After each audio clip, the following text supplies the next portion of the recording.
우리 아침은 시대의 소망, 광야에 외치는 자의 소리의 마지막 부분을 함께 우리 묵상하겠습니다. 오늘 처음 공부를 접하는 분들을 위해서 잠깐 우리 공부를 좀 하겠습니다. 우리가 왜 시대의 소망을 연구하게 되었습니까? 우리가 왜 이 연구를 통해서 중요한 주님의 교훈이 무엇인가를 우리가 한번 먼저 짚고 넘어가겠습니다. 사람이 반드시 구원을 받기 위해서 구원을 받아야 할 모든 사람들은 반드시 소유해야 합니다. 우리가 구원을 받기 위해서는 반드시 갖춰야 할 지식이 있습니다. 그것은 아버지와 주님에 관해서 아는 지식을 가져야 합니다. 이 지식이 바로 인간이 도달할 수 있는 최고의 지식입니다. 영생은 하나님과 예수를 아는 것이 영생입니다. 그렇죠? 주님 우리에게 모든 죄에서 깨끗게 될 수 있는 완전을 우리에게 제시하셨습니다. 잘 들으십시오. 잃어버린 하나님의 품성을 회복할 수 있는 모든 가능성이 우리에게 주어졌습니다. 그 비결을 성경은 말하기를 예수께서 하신 일이 무엇이고 그분의 삶이 무엇인가를 정확하게 이해하는 것이 너무나 중요하다. 다시 말합니다. 우리에게 하나님께서 완전을 제시해 놓았습니다. 이 완전에 도달하기 위해서는 예수께서 믿는 자들에게 무엇을 하시는 분이시고 그분의 삶이 무엇인가를 정확하게 이해하는 것이 중요하다고 말씀하십니다. 이 일을 성령께서 인도하실 때 이 지식을 경험한다고 이야기하고 있습니다. 아주 중요한 말씀이죠. 여러분 하나님을 알게 되기를 간절히 바랍니다. 성경적 의미로 바라볼 때 예수를 안다 말의 의미는 하나님과 마음이 하나가 되는 것을 의미한다. 영생은 주님과 마음이 하나가 되는 것입니다. 이 남은 교회를 통하여 주님께서 하시고자 하는 목표가 있죠. 온 땅에 그런 빛으로 충만케 하는 것이 재림교회를 선택하신 목적입니다. 다시 말합니다. 아버지와 예수를 진심으로 아는 경험을 통하여 변화받아서 주님과 일치된 품성을 구비한 사람을 통하여 온 땅에 그분의 성품의 지식을 환하게 하는 것이 마지막 주의 재림을 준비하는 셋째 천사의 기별이라고 말씀하고 있습니다. 잘 들어보세요. 하나님은 마음과 생각 속에 좀 쉽게 말하면 마음과 생각이 주님의 마음과 주님의 생각으로 일치된 사람을 가리켜서 다 나를 안다라고 말하고 있습니다. 심판날에 여러분 들으셨죠? 무수한 사람들이 주님을 아노라 공언하지만 주님께서 그들을 바라보시면서 평가하기를 나는 너를 도무지 모르겠다라는 말씀이에요. 다시 말합니다. 우리 마음과 생각 속에 33절을 보시면 나와 있습니다. 우리의 마음과 생각 속에 예수의 마음과 예수의 생각으로 합한 사람들을 가리켜서 다 하나님을 아는 자다. 그런 사람들의 죄를 다시는 기억지 아니하겠다라고 약속하셨습니다. 이러한 목적으로 우리가 소망을 우리 함께 연구하고 있습니다. 한번 보십시오. 이스라엘 사람들은 하나님을 오해했죠. 하나님의 품성에 대한 그들의 개념이 그들의 품성을 꼴지었다. 예를 듭시다. 누가 심판을 두려워하는가? 라는 말이 많죠. 성경은 말하기를 심판을 두려워하라고 말합니다. 참 놀라운 얘기입니다, 여러분. 성경은 심판을 두려워하라고 말하는데 많은 사람들은 누가 심판을 두려워하는가라고 반문합니다. 여러분, 그것에 어떤 갭이 있는 줄 아십니까? 하나님의 품성에 대한 오해가 가득합니다. 이 시간 그걸 터치할 시간이 없습니다.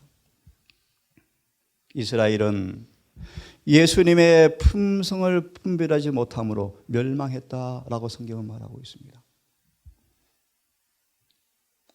30년을 그들 중에 거하셨지만 그분을 알아보는 자가 한 사람도 없을 정도였습니다. 여러분 이해가 되십니까? 여러분? 지금 하늘에 성소 정결을 하시는 그분의 사명을 올바르게 이해하고 경험하는 사람들이 별로 없습니다. 자, 우리 이런 목적으로 이 부분을 같이 공부할 텐데요. 한번 보십시오, 여러분.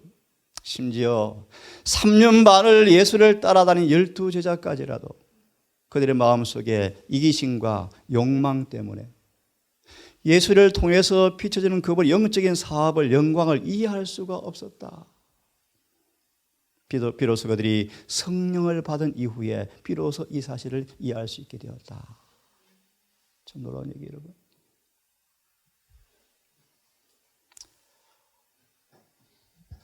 아버지와 예수를 깊이 알아가는 경험을 통하여 우리의 죄를 치료하는 광선이 이 새해 우리 마음속에 환하게 비치기를 간절히 바랍니다. 사단이 입혀놓은 상처가 다 아물어지고 다시 재발하지 아니하는 그 놀라운 온전한 구원의 경험이 새해 동안에 이루어지기를 정말 간절히 바랍니다. 그 일은 아버지와 예수를 삶의 체험 속에서 아는 지식이야말로 이 치료의 경험을 할 수 있도록 도우신다고 말하고 있기 때문입니다.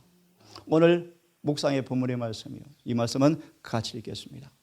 자, 읽습니다. 시작. 죄가 발견되는 곳마다 우리 하나님은 소멸하시는 불이 되신다. 그의 권능에 굴복하는 모든 사람들 속에서 하나님의 성령은 죄를 소멸시키실 것이다. 아멘입니까? 그러나 만일 사람들이 죄를 버리지 아니하면 그들은 죄와 동일시되. 여러분 왜 죄를 버리지 않을까요? 할 말이 많지만요. 할 말이 많지만 왜 사람들이 죄를 버리지 않을까요? 예를 듭시다. 가롯 유다 왜 죄를 버리지 않았습니까? 죄가 과학이 되어버렸다. 가야바가 왜 예수님을 배반하죠? 우리를 죄로부터의 구원이 아니고 죄 중에 구원한 예수님으로 그는 잘못 믿고 있었죠. 자, 왜 죄를 버리지 않습니까? 어떻게 우리가 품새의 결함을 다 고쳐? 어떻게 우리가 죄를 다 이길 수 있어? 라는 오해 때문에 죄를 버리지 않죠. 특별히 말씀에 대한 오해 때문에 죄를 짓고 살아가면서도 죄가 무엇인지 모르기 때문에 죄를 버리지 않죠. 읽습니다. 그러면 시작. 그러면 죄를 멸하는 하나님의 영광이 그를 또한 멸망시킬 수밖에 없다. 야곱은 천사와 밤새도록 씨름한 후에 내가 하나님과 대면하여 보았으니 내 생명이 보존되었다고 외쳤다. 야곱은 에서에 대한 그의 행동 가운데서 큰 죄를 범하였다. 그러나 그는 회개하였다. 그의 범죄는 용서를 받았고 그는 그의 죄를 씻음을 받았다. 그러므로 그는 하나님의 임재에 나타나심을 감당할 수가 있었다. 그러나 어디서나 사람들이 고집스럽게 죄를 품고 하나님 앞에 나아갔을 때 그들은 멸망을 당하였다. 그리스도의 재림시의 악인들은 그 입의 기운으로 소멸되어지고 강림하여 나타나심으로 죽임을 당하게 될 것이다. 의인에게는 생명을 주는 하나님의 영광의 빛이 악인들에게는 죽일 것이다. 제가 있습니다. 침례 완의 시대에 그리스도께서는 하나님의 품성을 나타내시는 자로 나타나시려고 하셨다. 그의 임재는 사람들에게 그들의 죄를 드러나게 할 것이었다. 그들이 절겨 죄로부터 정결케 되기를 원할 때에만 그들은 그분과 교제에 들어갈 수가 있었다. 오직 마음이 청결한 자만이 그분 앞에 머무를 수가 있었다. 요한의 기별을 통하여 많은 사람들이 순종하기 위해서 회개했고 돌아왔습니다. 오늘 이 부분의 말씀을 함께 묵상하려고 합니다. 다시 보시기를 바랍니다. 하나님은 소멸시키는 불이 되신다. 우리가 성령의 권능에 굴복할 때 성령께서 죄를 마하신다, 소멸시키신다. 야곱은 이 은혜를 통하여 죄가 용서받았고 그분의 임재 앞에 견디게 되었다고 말하고 있죠. 우리가 그분과 교제하기 위해서는 정결하게 되기를 원하여야 한다. 이런 사람만이 그분 앞에, 임재 앞에 견딜 수가 있다. 오늘 이 말씀들을 함께 묵상을 좀 하겠습니다. 하나님은 소멸하시는 불이 되신다. 두 번째로, 그분과 교제하려면, 그분의 임재를 견디려면, 이러한 제목으로 함께 아침에 함께 묵상을 해보겠습니다. 이 구절을 바라보시면 하나님은 소멸시키는 불이 되신다. 특별히 히브리 9장 29절의 말씀. 그러므로 하나님의 긍휼하심과 때를 따라 돕는 은혜를 받아라. 은혜를 받지 않고서는 그분을 경배할 수가 없는데 죄가 발견되는 곳마다 하나님은 소멸시키는 불이 되신다. 특별히 그분의 재림의 관계를 묘사하면서 그분이 원래 영광을 가지고 재림하시는 그날 온 땅의 모든 사물은 다 체질이 녹아서 없어지는 것처럼 불탄다. 그때 오직 의로운 사람만 그 임재를 견디게 될 것이다 라는 구절입니다. 여러분, 죄는 어디에 있든지 하나님은 태우는 불이 되실 것입니다. 우리가 죄를 선택하고 죄에서 불이 되기를 거절할 때마다 죄를 태우시는 그분의 임재 앞에 우리도 태움을 당하게 될 것입니다. 아시는 것처럼 하나님의 공의란 무엇입니까? 죄와의 관계에 있어서 하나님의 거룩하심의 표현입니다. 불언간 자비가 내려지고 공의가 보좌를 대신할 때 누가 서겠습니까, 여러분? 다시 말합니다. 죄를 용서하시는 그분의 자비가 끝나고 이제 심판의 공의의 자리로 바뀌게 되어질 때 누가 그분 임재 앞에 견딜 수가 있을까요? 공의란 죄와의 관계에 있어서 그분의 거룩하심의 표현이다. 오늘 그런 예를 함께 한번 들어보겠습니다. 참 귀한 말씀이에요, 여러분. 읽어드리겠습니다. 하나님의 거룩하심은 순결하고 참되다. 이 거룩함 앞에는 죄가 결코 존재할 수가 없다. 히브리 12장 14절을 말씀하시죠. 아무도 거룩함을 갖지 않고서는 아무도 그분을 본다고 생각하지 말아라. 오직 거룩한 자만 그분을 볼 수 있다. 증언은 말하기를 그분의 거룩함 앞에는 죄가 결코 존재할 수가 없다. 그분의 거룩함의 탁월한 능력은 죄를 소멸시켜버릴 것이다. 죄를 사로워버릴 것이다. 그것이 바로 하나님의 순결하심이다. 예수께서 임재하는 곳마다 순결한 분위기가 그분을 둘러진쳤대요. 그분의 임재가 있는 곳마다 사람들의 죄가 덜 추워졌대요. 그분의 거룩하심과 순결은 죄와 상극입니다. 원수입니다. 원수. 그러므로 그분의 거룩한 임재가 성령을 우리 마음속에 내재할 때 죄는 있을 곳이 없다고 성경은 말하고 있습니다.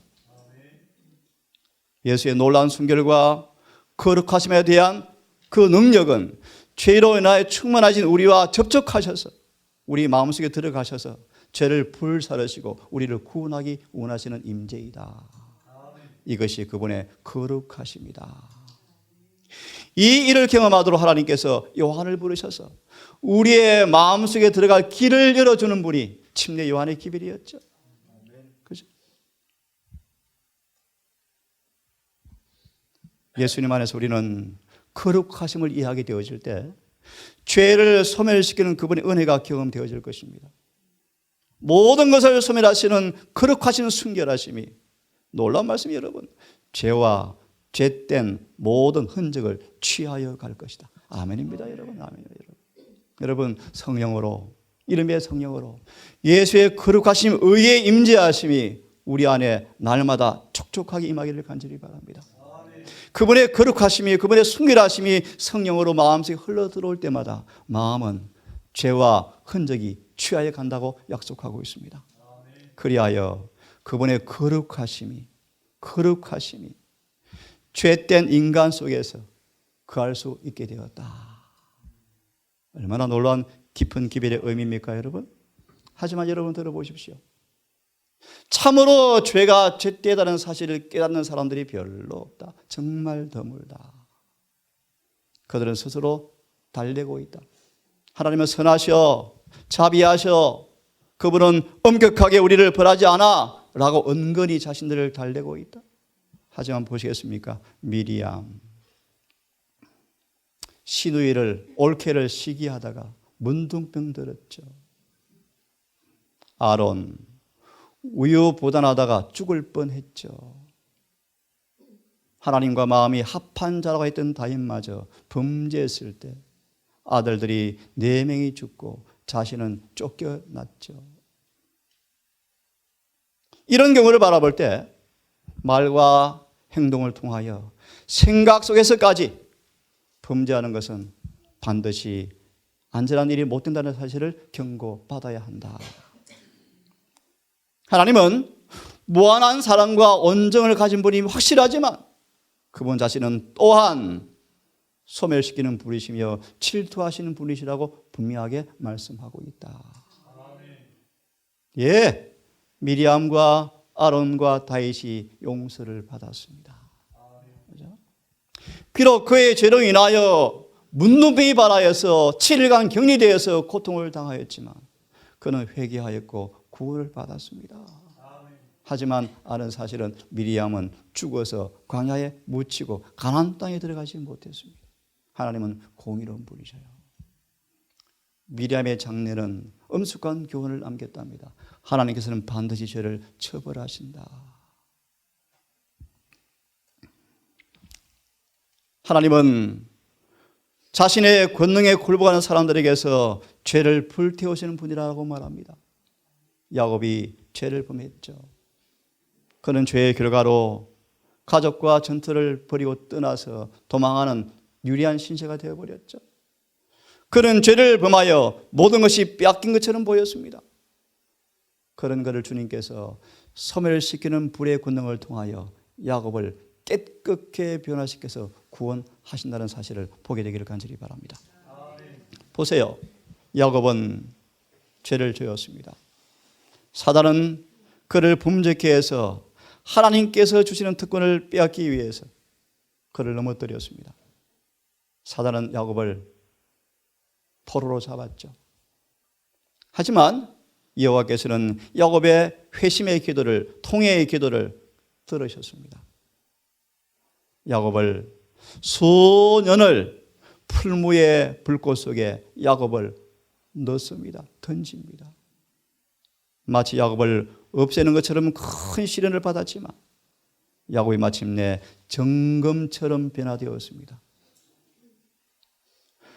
풀무불 속에 들어가서 마침내 그의 죄가 불타버렸고 예수 형상이 완전히 반사되게 하기 위해서 야곱을 불사르시는 주의 은혜를 통해서 수년간을 시련의 학교에 입학을 시켰죠. 야곱은 불시련을 통하여 거룩하게 변화되었습니까? 보시겠습니까? 그의 품성에 비열한 요소는 다 타서 없어져 버렸고 마침내 정금처럼 정연하게 되어서 아브라함과 이삭의 믿음이 야곱에게서 뚜렷하게 나타났다. 베드로전서 1장의 말씀이죠. 믿음의 시련을 통하여 정금이 되어서 야곱은 마침내 구원을 받게 되었습니다. 여러분 한 말씀을 같이 좀 보기를 바랍니다. 같이 읽어보겠습니까? 우리가 하늘나라에 들어가려면 시작. 주께서는 우리가 하늘나라에 들어가려면 어디를 깨끗하게 해야 할 필요가 있는지 아신다. 그분은 우리가 시련의 풀무 속에서 온전히 다 타서 없어질 때까지 버려두지 않으신다. 오늘 정연하시는 연단자로서 그분은 우리 속에서 하나님의 형상이 나타나는 것이 보일 때까지 그분의 자녀들을 순결케 하는 과정을 지켜보고 계신다. 아멘. 제가 있습니다. 비록 고난의 불길이 우리의 주위를 태우고 때로는 그 불이 우리를 완전히 삼키지는 않을까 두려워할지라도 하나님의 사랑과 친절은 이때에도 우리가 승리한 후에 그분 안에서 마음이 자유로울 때와 마찬가지로 우리를 향하고 있다. 풀무불은 순결하고 세련되기는 하지만 삼키고 멸망시키지는 않는다. 하나님은 그분 자손의 섭리 가운데서 레위 자손을 정결케 하신 것과 같이 우리를 정결케 하기 위해서 우리를 연단하신다. 이로 인하여 우리를 의로운 제물로 변화시켜서 올바른 예배를 드리게 만들어 주신다. 이런 주님의 은혜가 이 한 해 동안 충만히 경험되셔서 야고처럼 우리 안에 그분을 담지 못한 모든 품성의 결함들이 다 소멸당하고 정련되어서 정금으로 나오시는 은혜가 경험되어지기를 간절히 바랍니다. 그러므로 말씀하십니다. 사랑하는 사람들아, 너희를 시련하려고 오는 불시험을 이상하게 여기지 말라. 새해는 결심하기를 바랍니다. 정말 재림의 임박한 징조가 우리 앞에 펼쳐져 가고 있어요. 하늘의 심판이 거의 끝나가고 있습니다. 하나님이 남은 교회를 절대로 그냥 두지 않을 것입니다. 흔들어 체질해서 개와 알곡을 구별하시고 너지매를 반드시 주실 것입니다. 그런데 어제 말씀처럼 여러분, 쭉정이로 판명되지 마시고 알곡으로 판명되기 위해서 어떤 준비가 필요한지를 다시 한번 잊지 않기를 간절히 바랍니다. 하나님은 소멸시키는 불이 되셨습니다. 어제 자세히 보았죠? 나답과 아비후가 하나님께 제사 드리다가 하늘의 불에 사루어서 죽임을 당했습니다. 나답과 아비후는 하나님께 순종을 했지만 모든 말씀을 엄격히 순종하지는 않았습니다. 나답과 아비후를 통해 주님께서는 이런 교훈을 주십니다. 하나님은 순종하지만 부분적 순종은 절대로 간섭할 수가 없으시다. 이 나답과 아비후는 하나님에 대한 경외심을 상실하고 거룩함과 속된 것을 구별하지 못하여서 예배를 드린다고 드렸지만 아시는 것처럼 다른 불을 드리다가 하나님께로부터 불사름을 당하여 죽임을 당했습니다. 어제 자세하게 말씀을 드렸죠. 코라와 다단 아비람 시대에 보시면 250명이 코라와 다단과 아비람을 멸망시키는 그분의 처사를 바라보면서 불평하다가 불에 타서 죽었습니다. 코라와 다단과 아비람이 멸망당하는 것을 눈으로 보면서 250인이 하나님을 원망하다가 다 소멸을 당하였습니다. 하나님이 만나를 주시지만 애굽의 욕망이 그리워서 불평하여서 하나님을 시험한 사람들에게 하나님의 불이 그들을 다 사루어서 다베라라고 지명을 새로 만들었습니다. 불평과 소동, 무지와 무분별을 오랫동안 참으시고 그들을 동정하셨지만 너무나 반역이 무르익어서 가장 심한 죄를 통하여 섞인 무리가 온 회중을 불평으로 끌어가자 주님은 부득이하게 가장 심한 죄를 지은 사람을 선택해서 번갯불로 다베라 사루어서 심판하셨습니다. 이 장면을 바라보고 백성들은 공포에 질려 떨면서 여호와께 간청하자 모세가 중재합니다. 불이 꺼졌습니다. 그리고 그 땅을 다베라라고 새로 이름을 지었습니다. 의미는요, 불살랐다. 코라와 다단 아비람 250인 나답과 아비후 사건을 통하여 하나님께서 어떤 분인가를 우리에게 보여주고 있습니다. 갈멜 산에서요, 눈으로 보세요. 하늘의 번갯불이 아세라 바알 선지자 850명을 순식간에 사루어서 죽입니다. 백성들은 그 장면을 바라보면서 공포에 질립니다. 그들 또한 그들의 죄 때문에 소멸될까 두려워서 그들은 메아리칩니다. 외칩니다. 비로소 그들은 일깨워졌고 죄를 깨닫게 되었고 하나님께 얼마나 큰 수치를 돌렸는가를 깨닫게 되어지면서 회개하죠. 갈멜산의 사건을 바라보고 있습니다. 조금 전에 보았습니다. 죄가 얼마나 죄된 사실을 아는 사람 별로 없다. 하나님은 자비로우시죠. 오래 참으시죠. 하지만 그분은 반드시 공의로 물리는 사실을 잊지 않기를 간절히 바랍니다. 두 번째로, 그분과 교제하려면, 그분 임재 앞에 서기 위해서는 어떠해야 하는가? 잠깐 묵상해 보겠습니다. 함께 읽습니다. 시작. 너희를 불러 그의 아들 예수 그리스도 우리 주로 더불어 교제케 하시는 하나님은 미쁘시다. 제가 읽습니다. 우리가 저에게서 듣고 전한 소식이 이것인데 하나님은 빛이라 그에게 어둠이 조금도 없다. 그런데 우리가 하나님과 교제 사귄다고 하면서 어둠 가운데 행하고 있으면 거짓말을 하고 진리가 그 안에 없다. 그러므로 저가 빛 가운데 계신 것처럼 우리도 빛 가운데 행하면 그 아들 예수와 사귐이 있고, 그런 사람들은 모든 죄에서 그분의 피가 그들을 깨끗게 만들어 줄 것이다. 다시 들으십시오. 그가 빛 가운데 계신 것처럼 우리도 빛 가운데 행하면, 조건이요 조건. 행하면, 그분과 교제하려면 죄에서 떠나셔야 합니다. 모든 죄를 회개하셔야 합니다. 그가 빛 가운데 계신 것처럼 우리도 빛 가운데 걸으면 우리가 주님과 사귄다.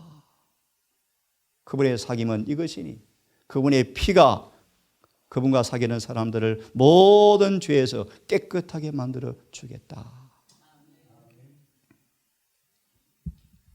저를 안오라 하고 그의 계명을 지키지 않은 사람들은 거짓말장이요 진리가 그 속에 없지만, 누구든지 그의 말씀을 지키는 사람은 하나님의 사랑이 참으로 그 속에서 온전케 되었나니 이로써 하나님을 아는 줄을 우리가 안다. 저 안에 거한다는 사람들은 그의 행하시는 대로 자기도 행할지니. 조금 전에 본 말씀이죠. 참으로 놀라운 말씀이에요, 여러분.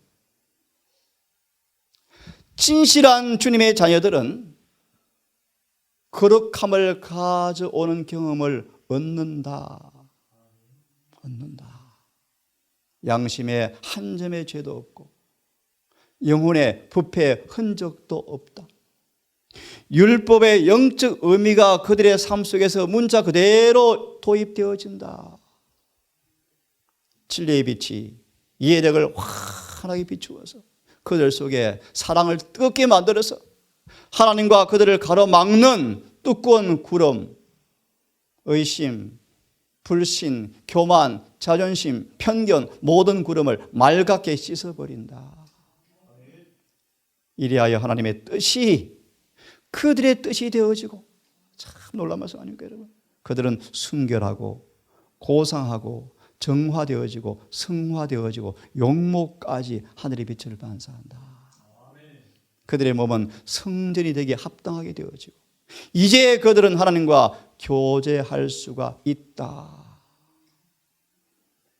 왜냐하면 몸과 영혼이 하나님과 조화를 이루고 있기 때문이다. 여러분, 그분과 교제하려면 죄에서 떠나셔야 합니다. 죄를 회개하셔야 합니다. 거룩함이란 율법의 그 의미가 삶 속에서 그대로 도입되어지는 사람들. 오늘 설교 시간 말씀을 드릴 것입니다. 내 이웃을 내 몸처럼 사랑하는 사람들은 그는 신임서를 가지고 있는 사람들이다. 자, 좀 더 보겠습니다. 참 이런 사람이 저는 되고 싶어요. 정말 주님과 밀접한 교제, 친숙한 교제를 하면서 그분의 모든 말씀을 온전히 순종하면서 주님과 하나가 된 사람들은 모든 진리의 말씀을 막힘없이 설교할 수 있게 될 것이다. 그렇죠? 설교자들이 경험하지 못하면 외칠 수가 없어요. 이런 사람이 저는 되고 싶어요.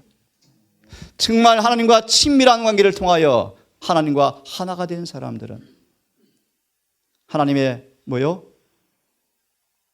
말씀을요 막힘없이 이야기할 수가 있다. 하나님의 명령을 가장 잘 순종하는 사람들, 이런 사람들이 하나님의 품성에 대한 가장 고상한 이해를 하고 있는 사람들이다. 예를 들을까요? 다니엘이 꿈도 꿔보지 못했던 환경 속에서 왜 목숨을 걸고 절제했는가? 그는 하나님의 품성에 대해서 최고의 관념을 가진 사람이 분명합니다. 하나님은 까다롭지 않아? 그죠? 아니요. 하나님은 까다로운 분이셔요. 철저한 분이셔요. 쉬운 예를 들까요? 그분은 부활하면서까지 그가 입은 수의를 자신의 손으로 깨끗하게 정리해 놓으셨죠. 뭘 의미합니까? 하나님은 질서를 반드시 요구하십니다. 청결을 요구하십니다. 예를 들었습니다. 자, 조금 더 보겠습니다. 모세에게 말하기를 모세야 들어보세요. 모세야 너만 나한테 나오라. 아론, 나답, 아비우, 장로 70인 함께 올라와서 멀리서 경배하지만 모세야 너만 내 앞에 와라. 여러분 모세만 그 임재 앞에 견딜 수가 있는 사람이었대요. 70인 장로가 모세를 도와서 하나님의 교회를 다스리는 직분을 받았지만 그들은 하나님을 바라보지 못하였고 다만 그분의 임재의 영광을 멀리서 볼 수밖에 없었다. 이 일이 있기 전에 그들은 그런 광경을 보고 견딜 수가 없었을 것이었다. 하나님의 권능이 발현되어질 때 그들은 두렵게 하여 그들을 회개로 이끌었다. 그들은 그분의 영광과 순결과 긍휼을 깊이 생각하고 그들의 묵상의 대상이신 그분께 더 가까이 나아갈 수 있게 되었다. 모세만 그분의 임재를 견디었습니다. 보실래요? 잘 들어보세요. 하지만 모세마저 하나님의 처소로 들어오더라고 초청받았지만 일주일간 모세를 시험합니다. 이 시간 동안 모세는 자신을 면밀히 반성합니다. 하나님의 총애를 받은 모세조차도 그분의 임재 앞으로 나아갈 때 그분의 영광을 견딜 수가 없었다. 중요한 말씀이요. 조물주와의 직접 교통을 위하여 준비될 수 있기 전에 마음의 반성과 묵상과 기도로 자신을 하나님께 바치는데 엿새가 걸리지 않으면 안 되었다. 우리가 섬기는 하나님이 어떤 분인가를 여러분 정말 이해하기를 간절히 바랍니다. 푸른 장래 아버지와 예수께서 공중에 임하실 것입니다. 누가 그때 서겠습니까, 여러분?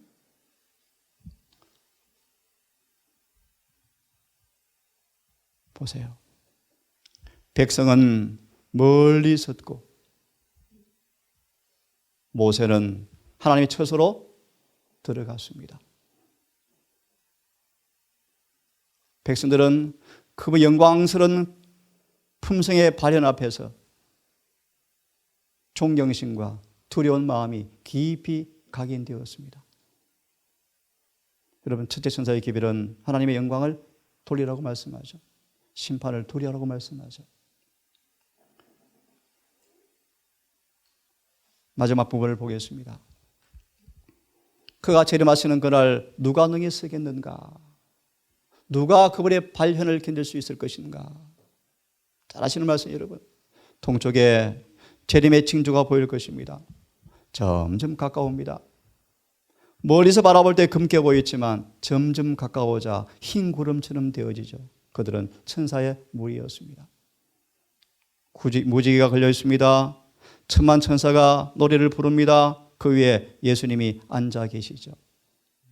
그의 모습은 머리가 곱슬곱슬하고 머리가 어깨까지 늘어져 있고 머리에 멸관을 쓰고 있는데요. 손에 예리한 낫이 들렸고 또 왼손에 나팔이 들려 있는데 예수의 눈이 불꽃 같은 눈으로 백성들을 두루두루 살피시는데 모든 사람들의 얼굴이 창백해지고 흑빛으로 변하였다. 재림의 광경이에요. 재림의 광경. 그때 누가 능히 서리오라고 외칩니다. 특별히 잘 들으십시오. 나의 옷은 흠이 없는가? 라고 소리쳤다. 천사의 노래가 그칩니다. 잠시 동안 침묵이 흘러갑니다. 예수께서 말씀하십니다. 깨끗한 손과 순결한 마음을 가진 사람들은 능히 설 수 있을 것이다. 깨끗한 손과 순결한 마음을 가진 사람만 능히 설 수 있을 것이다. 나의 은혜가 내게 족하다라고 외치자 14만 4천은 기뻐서 찬송을 부르죠. 마지막 장면이에요. 함께 읽습니다. 시작. 주의 이름을 부르는 자마다 모든 불의에서 떠날지어다. 아멘. 하늘에 계신 아버지, 침례 요한의 사명을 통하여 우리 주님의 재림을 준비케 하고자 물로 침례를 주므로 회개하고 자복하고 침례를 받음으로 성령께서 임하셔서 우리 주님께서 그들 속에 임하시는 구원을 맛보았던 것처럼 오늘 우리에게 동일한 경험이 주님께서 반복되기를 간절히 요청하시고 이제는 우리가 희미하지만 아버지와 주님의 용모를 볼 재림의 날이 임박한 이 즈음에 하나님과 교제하며 임재 앞에 견딜 수 있도록 어떤 준비가 필요한지를 우리가 경험하기를 간절히 소망합니다. 오늘 소망의 마지막 부분의 말씀을 통하여 하나님께 어떤 분인가를 우리가 한번 상기하였습니다. 인자하시고 의로우시고 자비로우시고 천일을 하루같이 참으시는 분이심이 분명하지만 하나님은 죄와의 관계 속에서 소멸시키는 불이라는 사실을 또한 우리가 망각하지 않기를 원합니다. 야곱을 불태우시는 권능을 통하여 그를 변화시킨 놀라운 은혜가 이 한 해 동안 우리에게 아버지의 사모되어 오니 우리를 연단시키는 풀무의 은혜를 통하여 우리 속에 죄와 흔적이 사루어지고 주의 형상이 인쳐지는 은혜가 경험되어지기를 원합니다. 분명한 사실은 주님 깨끗한 마음과 순결한 마음과 깨끗한 손을 가지고 흠이 없는 의의 품성을 입은 사람만 견딘다고 말씀을 해주고 있습니다. 아버지 은혜 시간 동안에 그 준비가 우리 안에 완수되고 싶습니다. 주여 힘으로 능으로 되지 아니하오니 성령으로 우리 안에 임하여 주시고 그의 모든 권능 앞에 온 마음으로 굴복하기 원하오니 우리의 마음과 생각을 취하셔서 우리를 복종시키시사 온전한 굴복을 경험하게 하시고 우리 안에 주님의 놀라운 흔적이 형상이 화해지는 경험이 있게 해 주시옵소서. 이 첫 안식일 주님 온종일 주님을 묵상하고 함께 교제하며 대화하고 찬양하며 기도하며 이 안식일을 거룩하게 보내게 하셔서 우리 속에 거룩한 은혜가 충만히 경험되어지므로 이 은혜의 역사가 서로 느껴지는 귀한 은혜가 공감될 수 있도록 공유될 수 있도록 우리의 긍휼을 베풀어 주시옵소서. 우리를 사랑하시는 우리 구주 예수님 이름 의지하여 감사하며 기도 드리옵나이다.